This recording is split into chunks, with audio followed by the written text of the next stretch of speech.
Beyoncé, Ed Sheeran, Coldplay, Bono, Leonardo DiCaprio, Katie Holmes, Malala Yousafzai u Michelle Obama.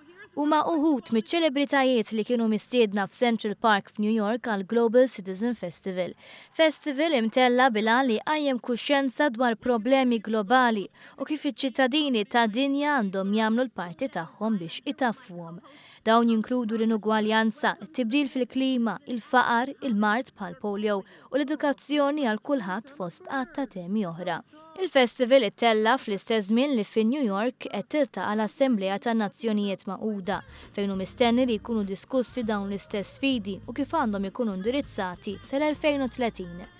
Bejn konċertu ieħor ta' kantanti li bħalissa qegħdin fil-quċċata tal-karriera tagħhom spikkaw l-appelli ta' nies li huma tinspirazzjoni għal miljuni.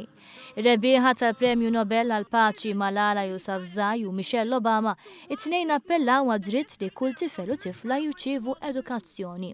Filwaqt il-fundatur ta' Facebook, Mark Zuckerberg, sostna li jrid jgħin jipprovdi servizz internet li refuġjati kollha li qed jgħixu f'kampijiet fl-Ewropa. Fost il-politiċi li kienu mistiedna jagħmlu diskors kien hemm il-Prim Ministru Joseph Muscat li tkellem dwar il-marda tal-polio. Marda antika li taffettwa l-iktar l-tfal żgħar li ġeneralment hija assoċjata ma' faqar estrem.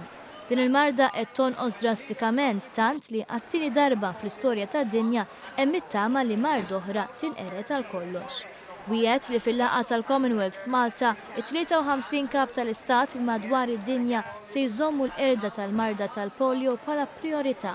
Quddiem folla ta' miljuni, il-Prim Ministru stqarr li b'inqas paroli u iktar azzjoni se naslu biex din l-isfida globali tingħeleb.